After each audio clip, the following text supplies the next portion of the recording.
My husband humiliated me by saying I'm no longer worthy of being his wife, even after all these years together. Before continuing the story, let us know in the comments which city you're watching from. Don't forget to subscribe to the channel, hit the notification bell so you won't miss more stories, and leave your like on the video. I used to think I knew what perfect looked like. 4 years with him felt like proof that I'd found it. Someone who understood me, who laughed at my terrible jokes, who remembered the small things I mentioned in passing. We met through mutual friends at a barbecue, and by the end of that night, we'd talked for hours about everything and nothing. He was attentive in ways I'd never experienced before, texting good morning every day, planning thoughtful dates, introducing me to his family within months. Our relationship had a rhythm to it. Saturday mornings at the farmer's market, Sunday dinners with his parents, weeknight cooking experiments that sometimes succeeded and often didn't. He supported my decision to go back to school for my master's, even when it meant less time together. When I got overwhelmed with coursework, he'd show up with takeout and help me organize my notes. When his father had health issues, I took time off work to help his family. We built something together, or at least I thought we did.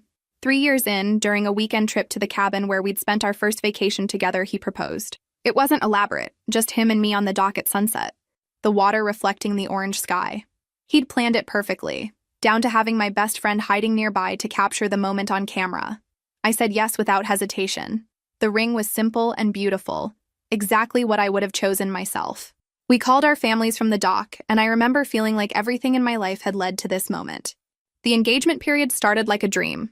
We set a date 14 months out, booked the venue we both loved, started making guest lists over wine and laughter. His mother wanted to be involved in everything, which I expected and welcomed. We went cake tasting, looked at flowers, debated color schemes. I created elaborate spreadsheets to track every detail. He seemed less interested in the logistics, but assured me he cared. He just trusted my taste. I told myself it was normal, traditional even, for the bride to handle most of the planning. But something shifted around the 6-month mark after the engagement. It was subtle at first, comments I initially brushed off as stress or wedding pressure. He mentioned that I should maybe try a new gym routine, said it casually while we were watching TV. A few days later, he suggested I might want to reconsider my hairstyle for the wedding, said the photos would last forever. I laughed it off, but the comment stuck with me longer than it should have. The critiques became more frequent. My career ambitions were cute, but maybe not practical for a family. My tendency to speak my mind at his work functions was a bit much. My close relationship with my sister was codependent. Each comment came wrapped in concern, delivered with a smile, positioned as helpful feedback. I started second-guessing myself, wondering if he had a point. Maybe I was too intense. Maybe I did need to tone it down. Maybe being a good partner meant adjusting, compromising, becoming easier to love. I changed my hair. I adjusted my wardrobe to styles he preferred. I started monitoring what I said at social gatherings, counting drinks, analyzing every interaction afterward. When he suggested I might want to reconsider my close friendship with my college roommate because she was too negative, I slowly stopped calling her as often. She noticed. She asked if everything was okay. I assured her it was just wedding stress, that I'd been busy. The lie felt necessary to keep peace, to prove I was adapting, to show I could be the wife he wanted. His mother's involvement in the wedding planning intensified. She had opinions about everything. The venue wasn't prestigious enough, the guest list needed adjustment. My dress choice was questioned. He always sided with her, gently suggesting I try to understand her perspective and be more flexible. When I pushed back, wanting some decisions to be ours alone, he called me difficult. Said planning a wedding was bringing out a side of me he didn't recognize. Said I was being selfish when his mother just wanted to help.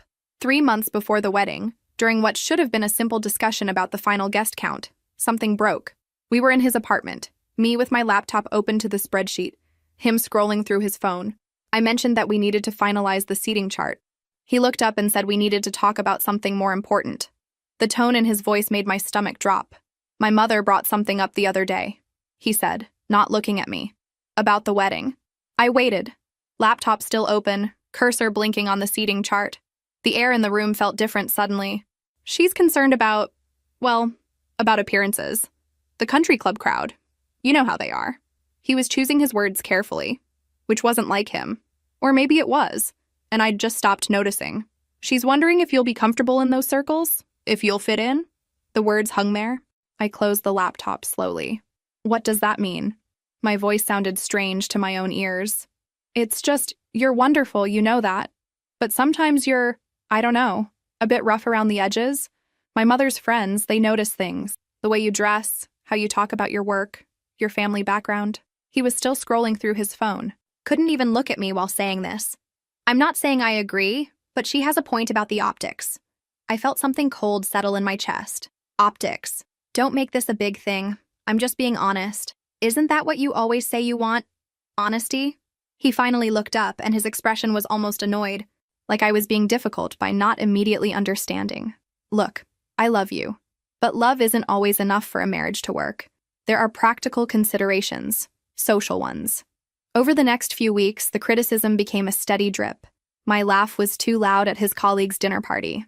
My choice to wear flats instead of heels showed a lack of effort. The promotion I'd been excited about at work was nice, but middle management isn't exactly impressive. When I got emotional about his comments, he said I was being oversensitive, that he was trying to help me improve. I started walking on eggshells, analyzing every choice before making it. What would he think of this outfit? Was this story appropriate to share? Should I order wine, or would that be too much? My best friend noticed I'd become quieter, more withdrawn. When she asked about it, I made excuses about wedding stress, about work pressure. The truth felt too complicated to explain, too shameful to admit out loud. His mother escalated her involvement. She wanted to reprint the invitations because my parents' names were listed first, which apparently sent the wrong message about who was actually hosting. She questioned whether my family could afford their portion of the expenses, suggested maybe his parents should cover everything to avoid embarrassment. He thought these were reasonable concerns. When I objected, he sighed like I was being exhausting. "You're not making this easy," he said one night, after I'd pushed back on his mother wanting to choose my bridesmaids' dresses. Marriage is about compromise, about putting the family first. My mother is just trying to ensure everything is done properly. What about my family? I asked. Don't they matter? Of course they do. But let's be realistic about what they can contribute versus what mine can. The way he said it, like it was obvious, like I should have already understood this hierarchy. This is about setting us up for success. My family has connections, resources. We need to think strategically. I changed more things about myself, took speech lessons to sound more polished, bought expensive clothes I couldn't really afford, started reading the same pretentious books his mother's book club discussed, learned which fork to use when, how to make small talk about nothing, how to smile and nod when someone said casually classist or dismissive. I became a performance of what I thought they wanted. My sister confronted me about missing family dinners. "You're different," she said. "You're not yourself anymore." "I'm just busy with wedding planning," I told her, but the lie tasted bitter. "No, it's more than that. You apologize for everything now. You second-guess yourself constantly.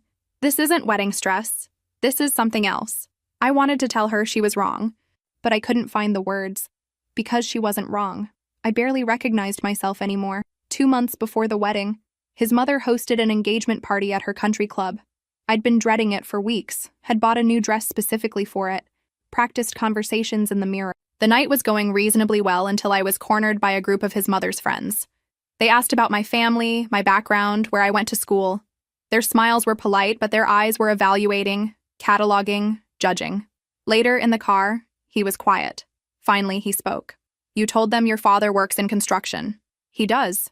He owns his own business, actually. You could have just said he's a business owner. You didn't need to specify construction. It sounds working class." I stared at him in the darkness of the car. That's what he is. That's what I am. Working class. You don't have to advertise it. His voice was sharp now, frustrated. This is what I'm talking about. You don't think about how things sound, how they reflect on me, on us. My colleagues were there tonight. Their wives know how to present themselves appropriately. Something inside me cracked a little more. The breaking point came on a Tuesday evening, 11 weeks before our wedding date. We were supposed to finalize the catering menu, a task I'd been putting off because even thinking about the wedding made my stomach hurt. He'd insisted we meet at his apartment, said he wanted to talk somewhere comfortable. I arrived with my planning binder, the one that had become both my security blanket and my burden. He was sitting on his couch, not looking at wedding materials, just staring at his phone with an expression I couldn't quite read. So I was thinking for the main course. I started, but he held up his hand. "We need to talk about something first. Sit down." The tone made me freeze. It was the same tone his mother used when she was about to criticize something. I sat on the edge of the armchair, still holding my binder. My mother came to me yesterday. She's having serious doubts about this wedding.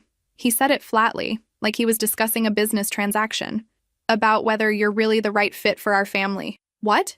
The word came out smaller than I intended. She made some valid points. You come from a completely different background, different values. She's worried about how you'll represent the family at social events, business functions. I felt dizzy. I've been adapting.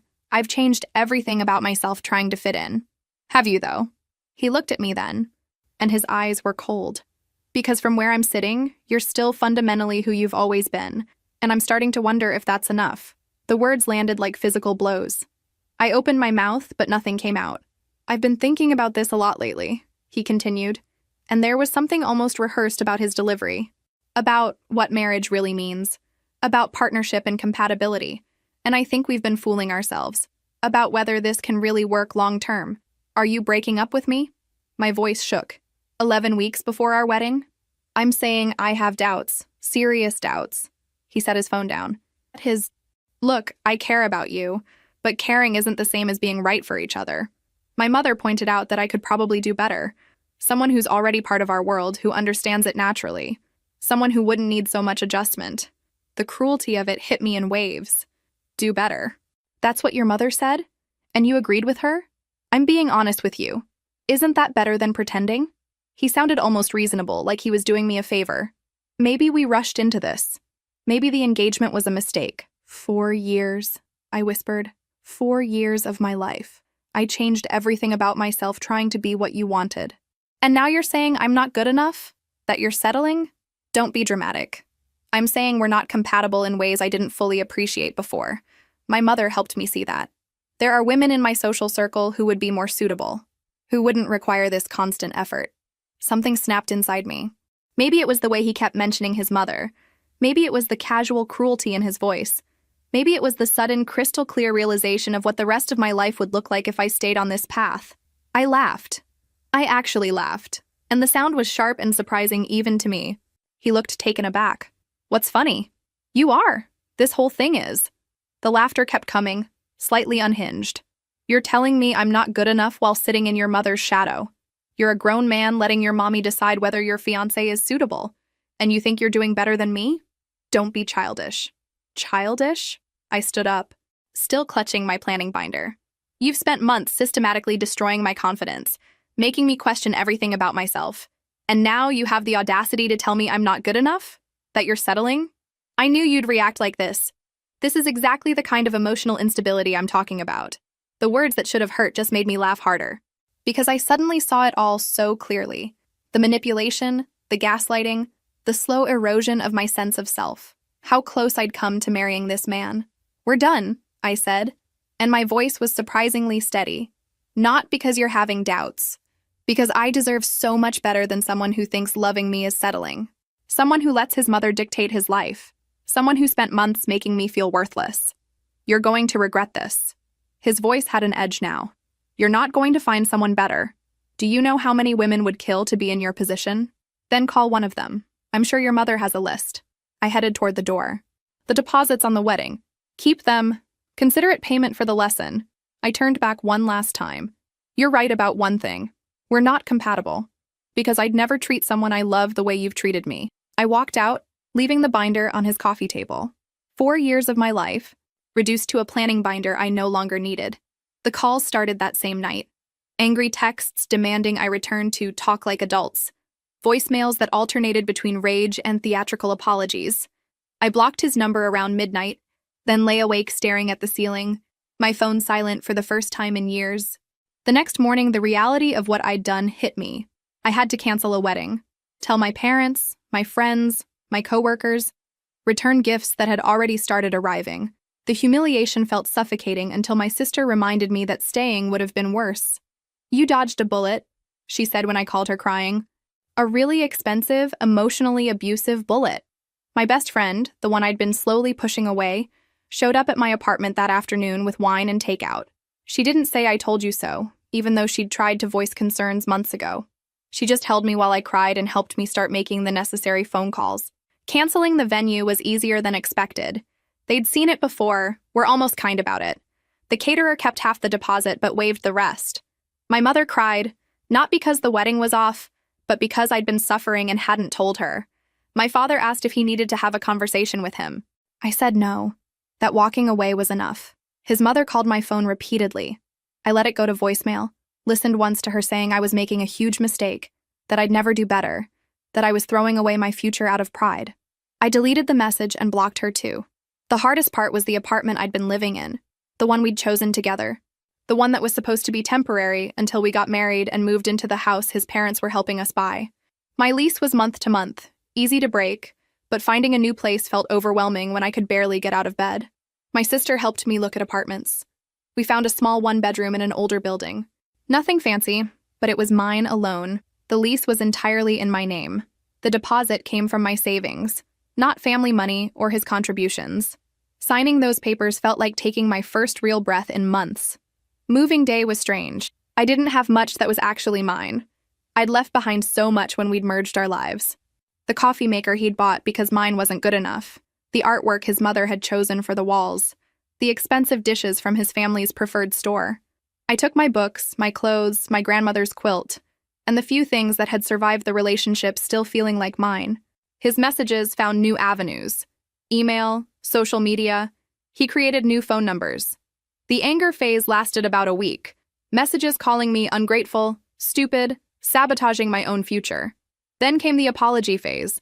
Long rambling messages about how he'd made mistakes, how he wanted to work on things, how we could get through this if I'd just give him another chance. I didn't respond to any of it. My therapist, who I'd stopped seeing 6 months into the engagement, welcomed me back with gentle understanding. She helped me see the patterns I'd missed, the ways I'd been manipulated so gradually I hadn't noticed the water boiling. "You weren't crazy," she said during one session. "You were being gaslit." Hearing it out loud, having someone validate what I'd experienced, made something tight in my chest finally loosen. The third phase of his messages was the threats. Not physical ones, but emotional manipulation dressed up as concern. "You'll regret this when you're alone. No one else will put up with you like I did. You're going to realize too late that I was the best you could do." I blocked every new account, every new number. My friends ran interference when he showed up at places he knew I'd be. After the third time, my best friend's boyfriend, who looked more intimidating than he actually was, had a quiet word with him in a parking lot. The surprise appearances stopped. Slowly, quietly, without me quite noticing when it started, I began feeling lighter. I could eat what I wanted without calculating whether he'd comment on my choices. I could wear comfortable clothes without worrying if they were polished enough. I could laugh loudly, speak freely, exist without constant self-monitoring. My sister said I looked different, softer somehow, more like myself. I hadn't realized how tense I'd been carrying myself until I stopped. 3 months after the breakup, I accepted an invitation to a friend's birthday party. I almost didn't go, still getting used to being social again, but my best friend insisted. It was small, casual, held in someone's backyard with string lights and a playlist that was more nostalgic than current. That's where I met him. Not the ex. Someone new, someone different. His name was Owen. He was a friend of the birthday host's brother, someone I'd never met before. We ended up in the same conversation circle when someone started debating the best pizza places in the city. He was funny without trying too hard, had opinions but didn't steamroll over anyone else's. When I mentioned a place I liked, he didn't correct me or suggest somewhere better. He just said he'd have to try it. We talked for maybe an hour, nothing earth-shattering. Books we'd read recently, a documentary series we'd both watched, the weirdly specific coffee preferences we'd each developed. Normal conversation, the kind I'd almost forgotten could feel easy and comfortable. When the party started winding down, he asked if I wanted to exchange numbers, not in a pushy way, just casual and open. "No pressure," he said, "but I'd like to keep talking to you if you're interested." I was rusty at this. Dating felt like something from another lifetime, but something about his directness, the lack of games, made me say yes. We texted sporadically over the next week. Nothing intense, just occasional messages about random things. A funny sign he'd seen. A question about the documentary series. He never double-texted when I didn't respond immediately, never got weird about response times. It was so different from the early days with my ex, where every text had been a calculated move in some unspoken game. 2 weeks after the party, he asked if I wanted to get coffee. I almost said no. The idea of dating, of putting myself out there again, felt exhausting. But my therapist had been encouraging me to try new things, to not let my ex's treatment define how I saw relationships. So I agreed. The coffee date lasted 3 hours. We sat in a corner cafe and just talked. He told me about his work as a graphic designer, showed me some of his projects on his phone, asked about my job in marketing, actually listened to my answers, asked follow-up questions that showed he was paying attention. When I mentioned I'd been engaged recently, he didn't pry. Just said that must have been difficult, and let me decide how much to share. I'm still figuring out who I am outside of that relationship, I told him, surprising myself with the honesty. So I'm not really looking for anything serious right now. That's fair, he said simply. We can just see where things go. No expectations. The lack of pressure was what kept me coming back. We went on more dates, a museum exhibit, a walk through a park, dinner at a place neither of us had tried before. He paid sometimes. I paid sometimes. We split sometimes. He never made it a thing. Never kept score. About a month in, during one of our evening walks, he said something that stuck with me. You apologize a lot, you know, for things that don't need apologies. I felt my defenses rise immediately. I do? Yeah. Like just now, you apologized for wanting to stop and look at something. You apologize when you have opinions. When you want to choose the restaurant. He said it gently, not as criticism. You don't need to do that. Not with me. The observation sat with me uncomfortably. He was right. I'd been apologizing constantly, running everything through a filter of whether it might annoy him, whether I was being too much, too difficult, too opinionated. The habits my ex had trained into me hadn't disappeared just because the relationship had. I'm working on it, I said finally. In therapy? Good. He smiled. For what it's worth, I like when you have opinions, when you tell me what you actually want instead of asking what I prefer. It makes things easier, not harder. Over the next few months, our relationship developed naturally. He never pushed for more than I was ready to give. When I had bad days, triggered by something that reminded me of my ex, he gave me space without making me feel guilty about it. When I was ready to talk, he listened without trying to fix everything. He met my friends organically, at gatherings and hangouts, not as some formal test. They liked him, but more importantly, I noticed they relaxed around him. My best friend pulled me aside after one dinner and said, "He's good for you. You smile more." Around the 5-month mark, during a particularly rough therapy session where I'd been processing some of the deeper damage from my previous relationship, I came home to find he'd dropped off groceries at my apartment. Just basics. Milk, bread, coffee, some fruit. Nothing dramatic. Just a simple gesture because he knew I'd been too overwhelmed to shop. He texted, "Left some stuff at your door. No pressure to thank me or see me tonight if you're not up for it. Just didn't want you to worry about breakfast tomorrow." I sat on my apartment floor and cried, but not from sadness. From the realization that this was what thoughtfulness looked like without strings attached, without keeping score, without expecting performance in return. My therapist had been right. Not all relationships were like the one I'd escaped.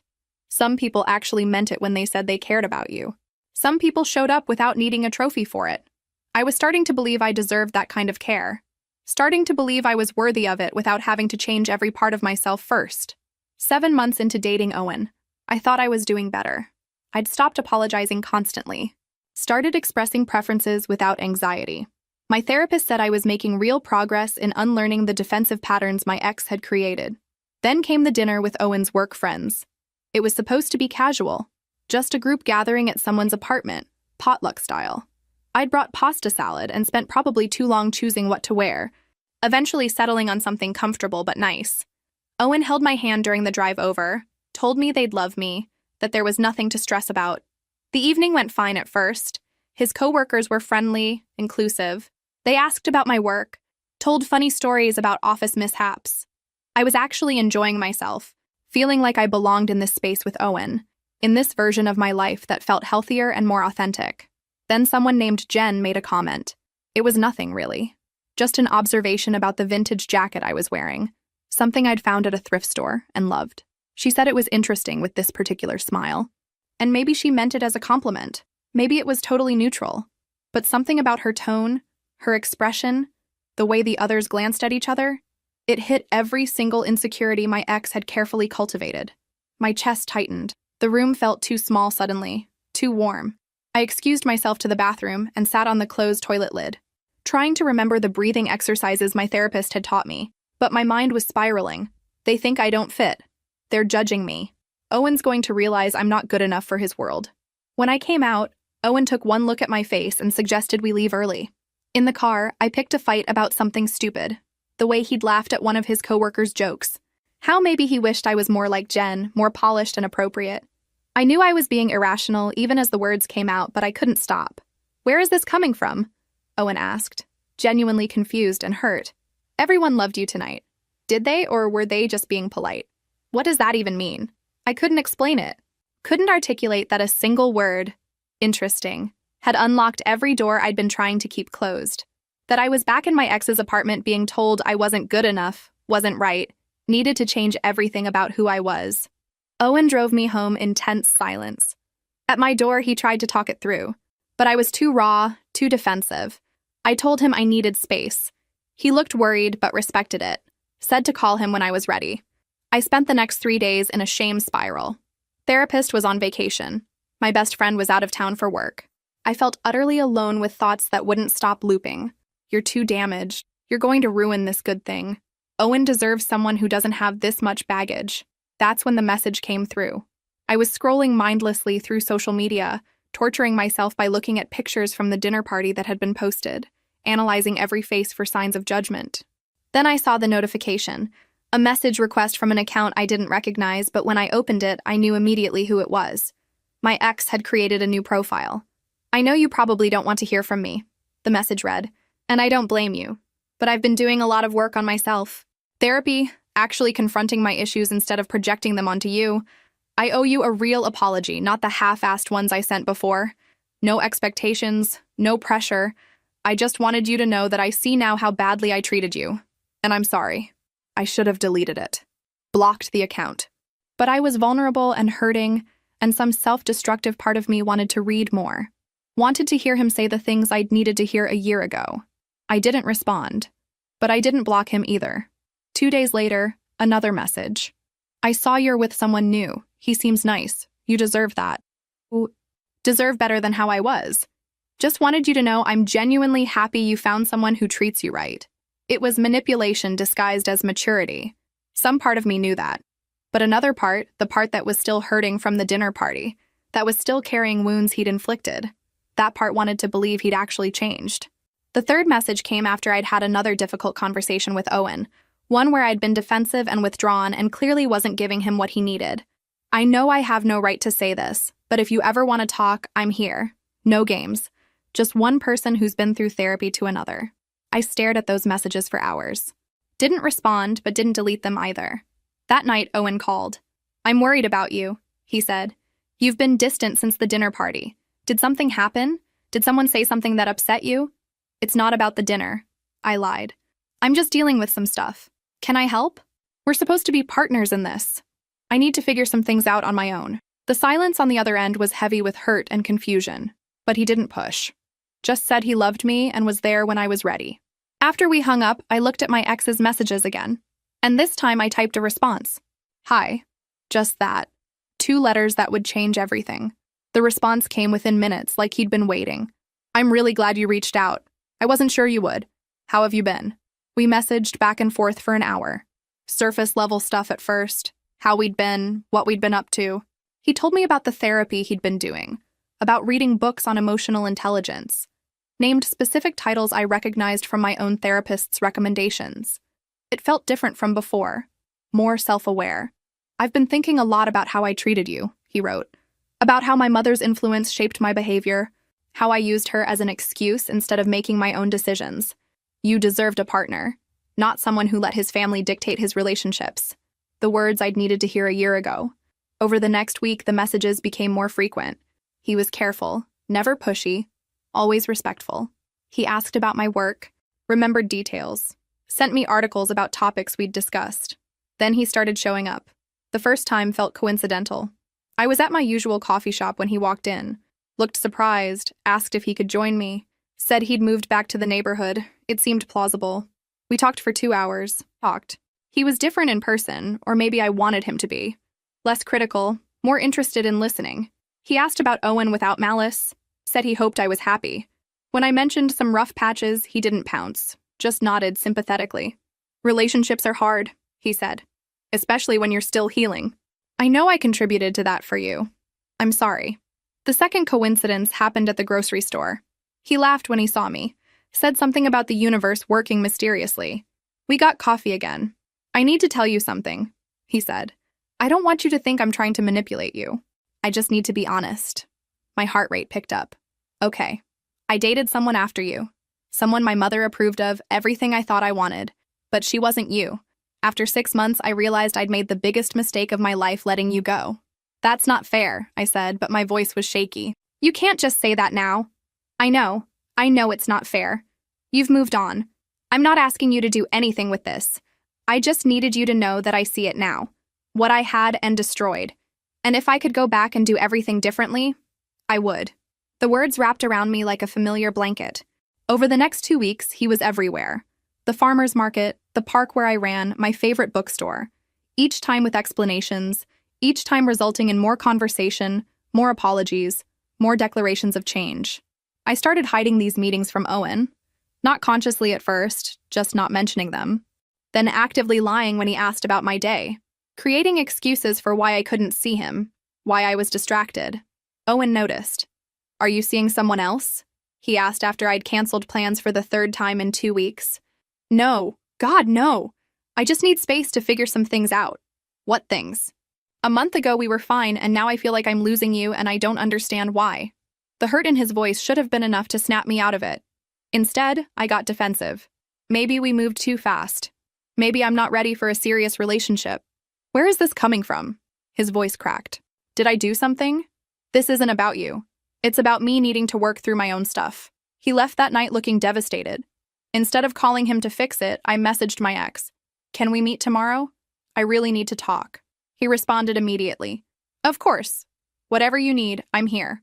The next afternoon, we met at that coffee shop. He'd already ordered my usual drink when I arrived. I don't know what I'm doing, I told him. Everything is so confusing. You're processing trauma, he said gently. What we had, what I put you through, that doesn't just go away because you meet someone new.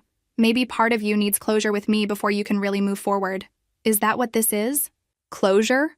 He reached across the table, stopped just short of touching my hand. I don't know what this is, but I know I've never stopped loving you. And I know I'd do anything for another chance to prove I can be the person you deserved all along. I should have left. Should have said this was wrong, that I was with Owen, that no amount of pretty words could undo what he'd done. Instead, I let him take my hand. The meetings became more frequent. Coffee turned into walks. Walks turned into dinners. We talked for hours about everything we'd never properly discussed before. His childhood, his relationship with his mother, the pressure he'd felt to meet impossible standards. He was vulnerable in ways he'd never been when we were together. It felt like meeting a different person, or maybe seeing the person he could have been all along. My therapist says I was projecting my own insecurities onto you, he said one evening. Making you feel inadequate because I felt inadequate. I'm working on that now. Really working on it. Meanwhile, Owen was calling less, texting less. The distance I'd created was becoming real, permanent. Part of me knew I was destroying something good. The other part couldn't seem to stop. 3 weeks into this gray area of emotional infidelity, my ex suggested we take a longer walk somewhere outside the city. I knew it was a bad idea. I also said yes. We drove to a state park, spent hours on the trails talking. He was attentive in ways I'd forgotten, asking questions and actually listening. No interruptions, no corrections, no subtle criticisms. Just present, engaged interest. I miss this, he said as we sat on a bench overlooking a small lake. Just being with you. No pressure, no expectations. We were never like this, I reminded him. This version of us didn't exist before. I know. That's my fault. I was so caught up in what I thought I was supposed to want that I couldn't see what I actually had. He turned to face me, but I see it now, and I understand what I lost. When he leaned in to kiss me, I should have pulled away. Should have said this was wrong, that I had a boyfriend who'd been nothing but good to me. Instead, I let it happen. We didn't sleep together that day, but we crossed enough lines that the guilt was crushing. On the drive back, I was quiet. He held my hand, told me not to overthink it. That night, Owen called. I almost didn't answer. I can't do this anymore, he said, voice tired. The distance, the not knowing where we stand. I love you, but I need to know if you're still in this relationship or if I need to let you go. The ultimatum was gentle, but firm. But instead of giving him honesty, I gave him half-truths. I'm still in this. I just need a little more time to work through some things. What things? You keep saying that, but you won't tell me what's actually going on. It's complicated. Then uncomplicate it. Talk to me. The guilt made me defensive.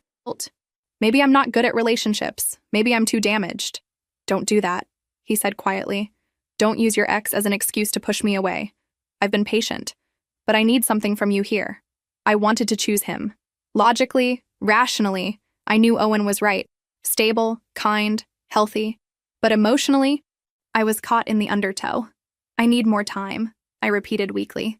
After we hung up, my ex texted, "You okay? You seemed off earlier. Want to talk?" We started meeting more frequently, always with plausible excuses, always in places where we wouldn't run into anyone we knew. The physical line kept getting closer, intense conversations that ended with his hand on my face, walks that ended with kisses that lasted too long. "I want you," he said one afternoon after another kiss. "But I don't want to rush this. I want to do it right this time. I want you to be sure." The manipulation was so smooth I almost didn't see it. Owen and I had plans that weekend, dinner with his parents. But my ex called that morning, said he needed to see me, that he was having a hard day. I canceled on Owen, made up a work emergency, heard the hurt in his voice when he said okay. Instead, I spent the afternoon with my ex. We got takeout, went back to his apartment, the first time I'd been there since the breakup. We ate on the couch, talked about old times, laughed about inside jokes I'd almost forgotten. "I could see us here again," he said, really making it work this time. "I'm with someone else," I reminded him, but the words felt hollow. "Are you, though? Because you're here with me. You've been here with me for weeks now. In every way except physically." He wasn't wrong. That night, we kissed again. And this time, when things progressed, I didn't stop them. Didn't think about Owen waiting for me to call. Didn't think about the betrayal. Didn't think about anything except the familiar rush of intensity. Afterward, lying in his bed, the reality of what I'd done crashed over me. I'd cheated. Actually, fully, unambiguously cheated. On someone who'd been nothing but good to me. "Don't spiral," my ex said, pulling me closer. "This was inevitable.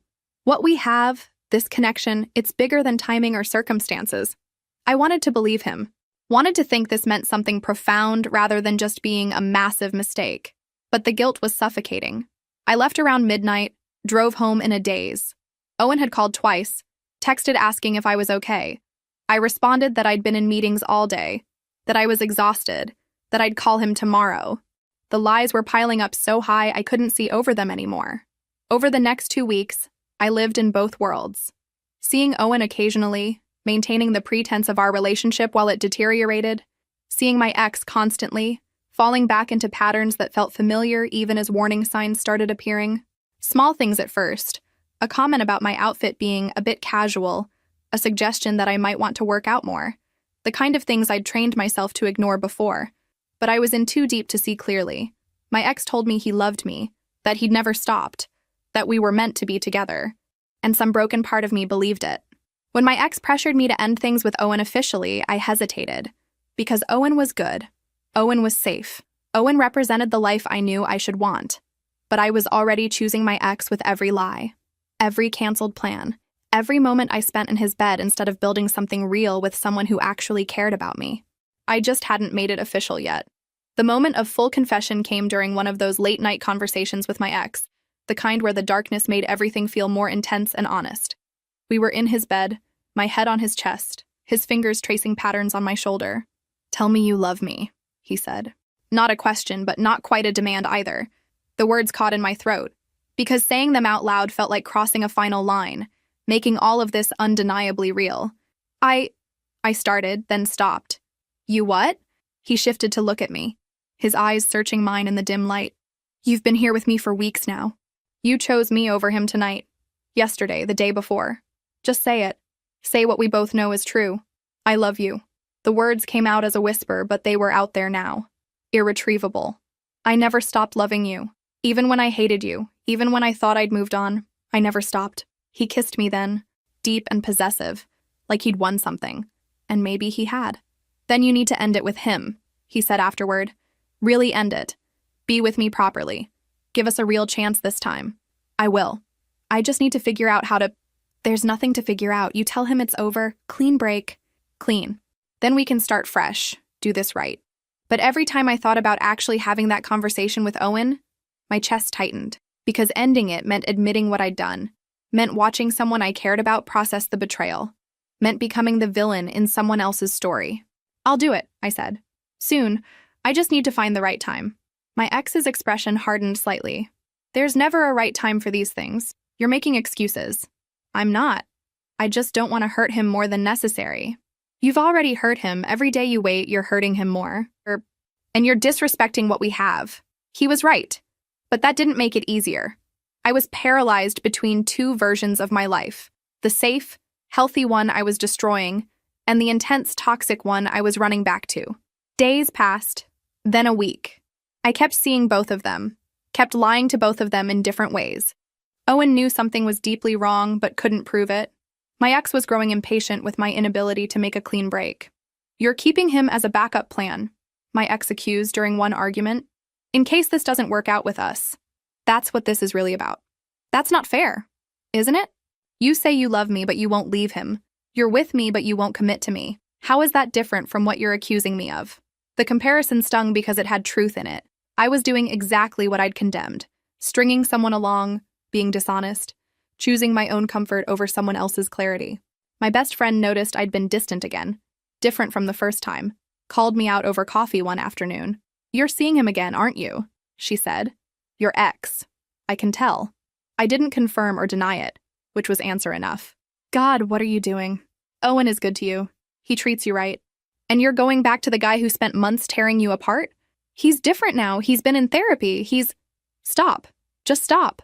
She looked genuinely angry, something I rarely saw from her. Do you hear yourself? You're making excuses for him again. And what about Owen?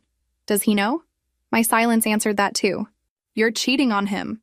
Her voice was flat with disappointment. You're actually cheating on one of the kindest guys you'll ever meet with the man who emotionally abused you. How did this happen? I don't know, I said. And it was true. I didn't know how I'd gotten here, how I'd become this person. It just happened. Nothing just happens. You made choices. Every day, you made choices. And now you need to make another one. End it with Owen so he can move on. Or end it with your ex before you destroy yourself again. But you can't keep doing this. It's cruel to Owen and it's destructive to you. She was right. But knowing what I should do and being able to do it felt like entirely different things. That night, my ex called. I can't do this anymore, he said. This limbo. You need to decide. Are you in or out? Are we together or not? I'm in. I told you I'm in. Then prove it. End things with him. Tonight. Right now. Call him and end it. My heart raced. I can't just call him and... Yes, you can. If you love me like you say you do, if you're actually choosing me, then do it. Or I'm going to assume you're not serious about us and I need to move on. The ultimatum was clear. Choose now or lose him again. But I couldn't. The words wouldn't come. The action felt impossible. I need a little more time, I said, hating how weak it sounded. I've given you time. I've been patient. But I'm not going to be the other guy while you figure your shit out. Either you're with me or you're not. We argued in circles until he hung up, frustrated and hurt. And I sat there on my couch, phone in hand, knowing I should call Owen, knowing I should end this limbo, knowing I should make a choice. But I was too scared to lose either of them, too scared to face the consequences of what I'd done, too scared to be alone again. So I did nothing. And the paralysis became its own choice, one that would destroy any chance at redemption I might have had left. Owen had mentioned a work conference. 3 days in another city, leaving Thursday morning. He'd asked if I wanted to do something special before he left. I'd made an excuse about work deadlines. The truth was I wanted freedom to be with my ex without the constant juggling. Wednesday afternoon, Owen texted, "Conference got pushed back. Not leaving until Friday. Want to grab dinner tonight?" I panicked. My ex and I had plans. "Can't tonight," I texted back. "This work thing is killing me." "Rain check? You've been saying that a lot lately. I feel like I haven't really seen you in weeks." The guilt twisted, but I pushed it down. "I know. I'm sorry. This project will be done soon." "Okay. I love you." I stared at those words before typing. "You too." That evening, I went to my ex's apartment. He'd cooked dinner, set up candles. It was romantic in a way that felt both thrilling and wrong. We ate, drank wine, Talked about the future he kept painting for us. After dinner, we moved to his bedroom. The guilt was always there, hovering, but I'd gotten better at pushing it away. We were in his bed when I heard it. The sound of a key in a lock. My heart stopped. Then I realized it was my apartment door. I'd given Owen a key months ago. Oh God. I grabbed my phone. 3 missed calls. 2 texts. Coming by to surprise you with dinner, and where are you? 20 minutes ago, I called him.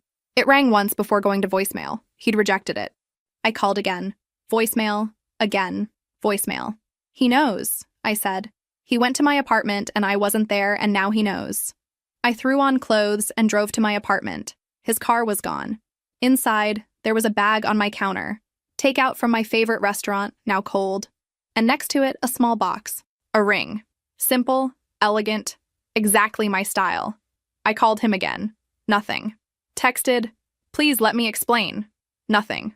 I tried his apartment. Not there. Called his brother, who answered with an edge to his voice. He doesn't want to talk to you, his brother said. Please, I just need to explain. Explain what? That you've been cheating on him? The anger was controlled but present. He came to surprise you, found you gone. Got worried, called your best friend. She said you'd been acting weird, that she thought you might be seeing your ex again. He put it together. Where is he? Somewhere away from you. Leave him alone. He hung up. I sat on Owen's doorstep for 2 hours. He never came. My phone buzzed. Unknown number. Don't contact me again. We're done. I've blocked you on everything. Please respect that. I tried to call. Already disconnected. My ex called. What happened? Owen found out. He was going to propose and I ruined everything. Come back here. Let me hold you. But nothing felt okay. The next morning, my best friend texted. Owen's brother called. Owen took time off work, went to stay with family out of state. He doesn't want to see you or hear from you. And honestly, I don't blame him. I need space from this too. I can't watch you destroy yourself and hurt good people. Over the next few days, I learned through mutual friends that Owen had told them what happened. Some reached out to express disappointment. Others just quietly unfollowed me. One friend said Owen had looked devastated, like something in him had broken. I'd destroyed something good, someone good, and for what? I was with my ex now. I'd made my choice, burned every bridge to make it. So I had to believe it was worth it. Had to believe he'd really changed. It had to be worth it. Because if it wasn't, I'd destroyed everything for nothing. The first week with my ex as my official boyfriend felt like vindication. He was attentive, loving, everything I'd convinced myself he could be. We spent every evening together, made plans for the future, talked about moving in together eventually. See, he said one night, this is what it's supposed to be like. We're finally doing it right. I wanted so badly to believe him, but around the 2-week mark, small cracks started appearing. A comment about my outfit being a bit much. A suggestion that I might want to be more careful about what I ate. The familiar feeling of walking on eggshells, of monitoring myself, of shrinking. I told myself it was just adjustment, that relationships took work, that I'd sacrificed too much to give up now. 3 weeks in, we had our first real argument. About something small. I'd made plans with my sister without checking with him first. It's just that we're together now, he said. Officially. You should be considering me in your decisions. I am, but I can still see my family. Of course you can. I'm just saying it would be nice to be consulted. The word consulted sat wrong, but I apologized anyway. Old habits. 4 weeks in, he criticized my work performance. Said I was too focused on my career and not enough on us. 5 weeks in, he mentioned that maybe I should dress differently, more feminine, more refined. I was back where I'd started, just with more shame attached because this time I'd chosen it. This time I couldn't claim ignorance. 2 months in, I couldn't pretend things were different. The patterns were all there, just repackaged. The criticism, the control disguised as concern, the slow erosion of my boundaries. But I'd destroyed everything to be here. Owen was gone. My best friend had distanced herself. Other friends had quietly stepped back. I was more isolated than before, with fewer people to turn to and more shame keeping me silent. You've been distant lately, my ex said one evening. Are you having second thoughts? The question felt like a trap. No, I'm just tired. Because you made your choice. You chose me. You don't get to change your mind now.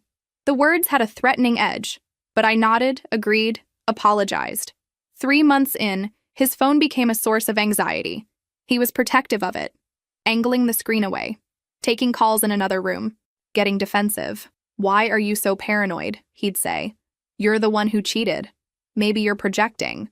The accusation stung because it had truth. Who was I to question anyone's loyalty? 4 months in, I found evidence. His phone was on the bathroom counter while he showered. A message lit up. Can't wait to see you tonight. With a heart emoji. From someone named Vanessa. I knew his passcode. I opened the message thread. Weeks of conversations. Flirtatious messages. Plans to meet. Complaints about me. How I was clingy and damaged. Promises he'd end things with me soon. There were other threads too. Multiple women. All happening while he told me he loved me. When he got out of the shower, I was sitting on the bed with his phone. What are you doing? His tone was sharp. Who's Vanessa? His face went through surprise, calculation, then anger. You went through my phone? After everything you put me through? You have the audacity to invade my privacy? You're cheating on me. Multiple women. So what? The casual cruelty was stunning. You destroyed a good man to be with me. You think I owe you loyalty after what you did? After the person you proved yourself to be? What? You cheated on your boyfriend. You lied for months. You chose me knowing what I was capable of. You don't get to play victim now. He grabbed the phone. Maybe if you'd been less difficult, less needy, I wouldn't have needed to look elsewhere. I gave up everything for you, I said, voice shaking. I didn't ask you to do that. That was your choice. He started getting dressed, casual and unhurried. Honestly, I don't know why I wasted my time. You're damaged goods. I thought I could deal with it, but I can't. My mother was right. You were never good enough. The words were designed to destroy. Get out, I whispered. Gladly. He grabbed his things. For what it's worth, Vanessa is successful, confident, doesn't come with all your baggage. She's what I should have been looking for. He left. I sat in my apartment, the same one where Owen had left an engagement ring. I'd destroyed everything to be here in this exact spot. More alone than I'd ever been. Over the next week, I tried calling. Got sent to voicemail. Saw him post on social media with Vanessa, looking happy. The life he'd promised me, he was living with someone else. My best friend finally responded to a desperate text. I'm sorry you're hurting, but I warned you. You chose this. You need therapy to figure out why you keep choosing people who hurt you. She wasn't wrong. I'd gambled everything on someone I knew was toxic. I'd betrayed someone good. And now I had nothing except the clarity that I'd destroyed my own life. The shame was suffocating. I couldn't tell anyone what happened without admitting how stupid I'd been. Couldn't reach out to Owen without seeming manipulative. Couldn't reconnect with friends without seeming opportunistic. I was completely alone. And I had no one to blame but myself. Weeks passed in a fog. I went to work, came home, existed in the apartment that had witnessed so much destruction. My therapist, who I'd stopped seeing again during the relationship, agreed to take me back as a client. We had a lot of work to do. Why do you think you went back to him? She asked in our first session back. Because I'm stupid. Because I'm broken. Because I deserved what I got. Try again. Without the self-hatred. It took weeks of sessions to start unpacking it. The trauma bond. The intermittent reinforcement. The way abuse becomes addictive because the highs feel so intense after the lows. How I'd confused intensity with love. Chaos with passion.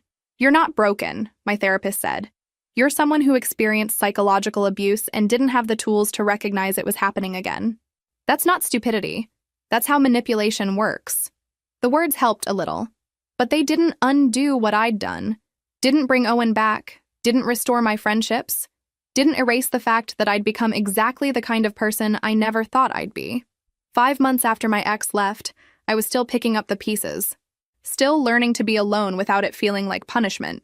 Still working through the shame. And then I saw the post.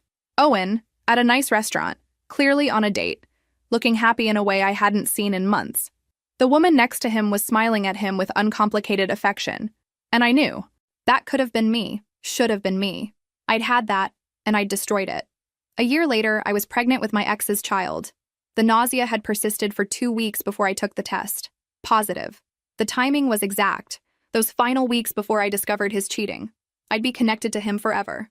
His response to my text. Is it even mine? You're the only person I've been with. I need a paternity test. We met at a coffee shop. He looked unburdened. I looked destroyed. I'm with Vanessa now. Seriously. This complicates things. He paused. If it is mine, we'll figure out custody. but I'm not getting back together with you. The paternity test confirmed it. His response, okay, let me know when it's born. No support, just cold acknowledgement. My pregnancy was lonely. My ex wanted nothing to do with it. Vanessa was now his fiancée. They were building the life he'd promised me. My best friend reached out when she heard, I'm here if you need me, but I'm still hurt. I know. I'm scared. You'll be a good mom. Just keep him at a distance. But he had rights. I'd co-parent with someone who'd made me feel worthless. At 5 months, I saw Owen's engagement announcement. The woman from the restaurant. Comments full of people happy he'd found someone good. I cried, because I could see the life I'd thrown away. The baby came at 39 weeks. A girl. Perfect and healthy. My sister was there. My ex was on vacation with Vanessa. When I held my daughter, I felt love more intense than anything I'd experienced. And terror, because I knew what I'd brought her into. My ex met his daughter at 4 days old, held her awkwardly, took a photo, left after 20 minutes. I'll send child support. We'll figure out custody later. That became our reality. Monthly deposits, occasional visits where he showed up with Vanessa like fulfilling an obligation. My daughter would grow up knowing her father existed but didn't want her. A year later, I saw Owen's wedding photos. He looked radiant. They were building something real while I navigated single motherhood. My therapist helped me through the shame. You made terrible mistakes, but you're defined by what you do now. What I did now was raise my daughter. Work, therapy, slowly rebuild family relationships and a tentative friendship with my best friend. But the consequence was permanent. My daughter would grow up with a father who called her mother damaged, who saw his child as a complication. I was trapped in the aftermath of my destruction, not in abuse but forever connected to him through my daughter. Every custody exchange a reminder. I'd look at Owen's family online. They had a baby now, happy and healthy and wanted. That could have been my life. My daughter was enough, though. She was everything. Maybe my redemption would be raising her to know her worth, to recognize manipulation, to choose better. But on hard nights, when my ex sent dismissive texts, when I saw Owen's happy family, when the weight felt crushing, I knew the truth. I destroyed everything for nothing, and I'd be living with that choice forever. Where they are now. Owen married and started a family with someone who valued him. He's happy, healed from what I did. He never unblocked me, never looked back. He found the life he deserved. My ex married Vanessa 2 years after our daughter was born. They have their own child now. He's a present father to that child in ways he never was to mine. His mother never acknowledges my daughter as her grandchild. My best friend and I rebuilt a cautious friendship. She's there for important things, but the closeness is gone. I destroyed that trust, and it can never fully return. My sister is my rock, showing up for every milestone my ex misses. She never says I told you so, though she has every right. My daughter is 3 now. Bright, beautiful, unaware of the complicated circumstances of her existence. But she's starting to notice her father's absence, starting to ask questions I don't know how to answer. Me? I'm surviving, working, healing, trying to be the mother my daughter deserves.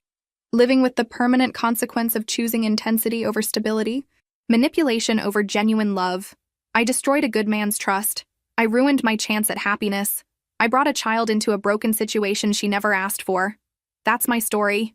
That's what happens when you go back to someone who hurt you, when you betray someone good, when you confuse trauma bonding for love.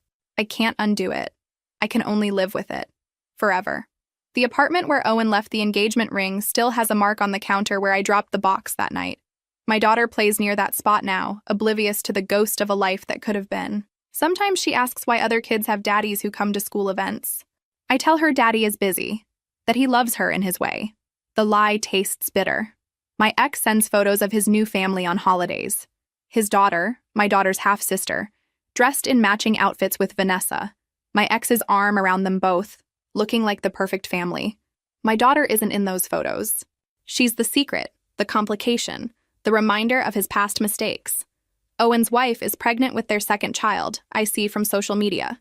He's posting about nursery preparation, about being excited to be a dad again, the kind of posts he never got to make about being a dad for the first time. Because I took that from him. I took that from both of us. This is my life now. Not the dramatic destruction I expected, but the quiet, persistent ache of permanent consequences. Of seeing the life I destroyed every time I look at Owen's happiness. Of seeing the life I settled for every time my ex picks up our daughter and hands her back like a borrowed item. I made my choices, and now I live with them. every single day, forever.